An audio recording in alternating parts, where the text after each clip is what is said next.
today to talk about the Bee for Books, a spelling bee fundraiser for the Imagination Library.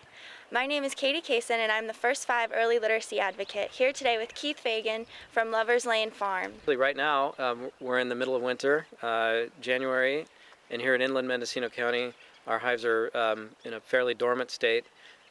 We just had our winter solstice on December 21st, and that marks the beginning of the day's lengthening. So the bees are just starting to come out of their deepest state of dormancy, or you could say hibernation, although it's not totally accurate, but they are right now clustered fairly tightly because of the cold weather inside the hive, and they're trying to keep warm. They're eating honey and then generating heat with their wing muscles, with the honey that they eat, and distributing it throughout the hive. This is one of the tools we use in beekeeping.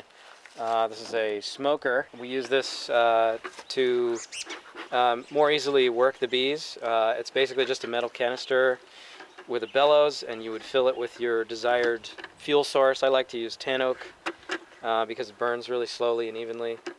Some people might use something like dried manure or corkwood, or some people even use newspaper or charcoal briquettes, but this is my favorite fuel, and you just light it with whatever method you choose. Fill it the rest of the way. I like to top it off with a little bit of burlap. And once it gets going, we'll sort of, shoot this right on top of the bees. In nature, bees would be in trees. So if there was a forest fire, they would smell the smoke, and it triggers them to gorge on honey in preparation to leave the hive. And so they would consume as many resources as they could before they had to abandon their hive. And it's kind of a safety mechanism that was genetically built into bees, when they were first in Africa in wild trees. And it was just a way that they would protect themselves against forest fires. But what it does for us as commercial beekeepers is it distracts them from us. When we open the hive, we can shoot them with the smoke, and they'll be focused on gorging on honey for a while we do what we need to do, instead of becoming aggressive and being defensive.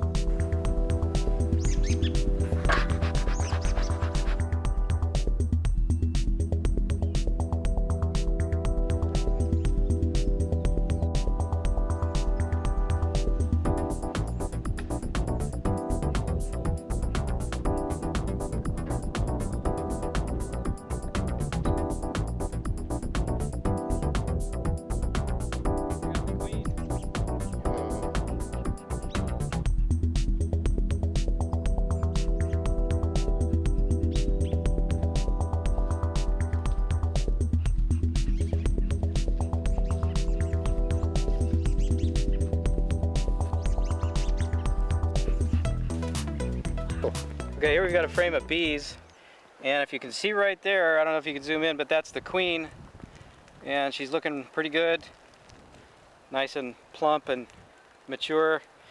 She's laying eggs, starting the year off right.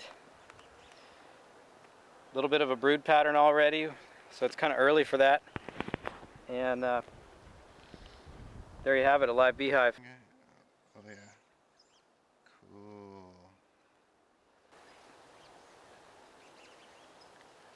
So you got stores of honey up on we see how it's shiny? Mm-hmm. And you got brood, larvae at all stages, and some pollen mixed in there on the sides.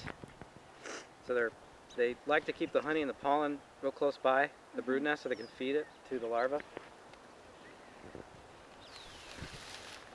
And you can see the same thing on this frame. So you'll see pretty much every frame they'll set it up like that. Uh-huh. And some years in really cold winters, in like places that get lots of snow and really cold temperatures, if this is just a couple inches too far away, they'll freeze before they'll actually leave the warmth of the brood cluster to go get it. Yeah. So they'll starve to death because it's too cold to even move. So we have here a jar of your honey. Would you like to tell us some more about it? Yeah, so this here is vetch blossom honey, and it's actually one of my most highly prized honeys here in Mendocino County. That you don't see vetch blossom honey too much, especially in stores or on the internet. And I make it in pretty limited quantities. It's lighter, um, and the flavor is really mild.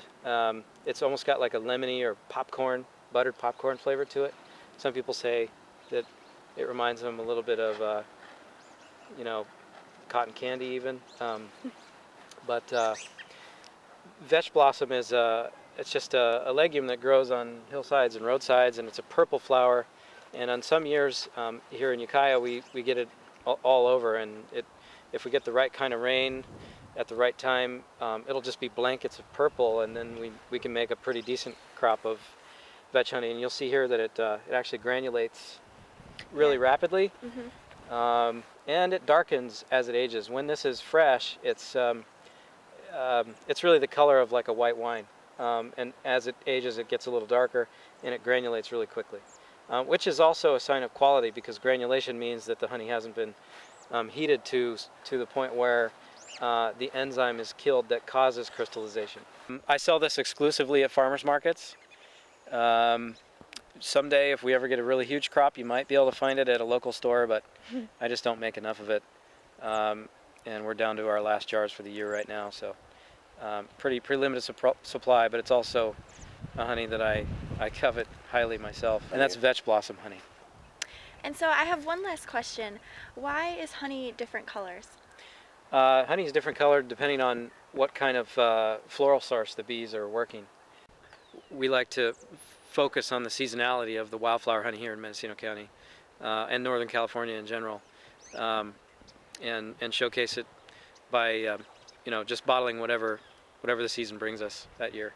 So what can happen is you can taste lighter flavors like butter and vanilla spice flavors early in the year. Later in the year you might get more like baking spice type flavors or cooked peaches. The honey might smell more aromatic later in the summer, and it just depends on the plants that are blooming in the area at that particular time. Well, thank you so much for taking the time to teach us a little bit more about bees and their honey. Sure, it's been a pleasure. Thanks for coming. And thank you for watching. We hope to see you at the Bee for Books on January 25th at the Saturday Afternoon Clubhouse to raise money for the Imagination Library.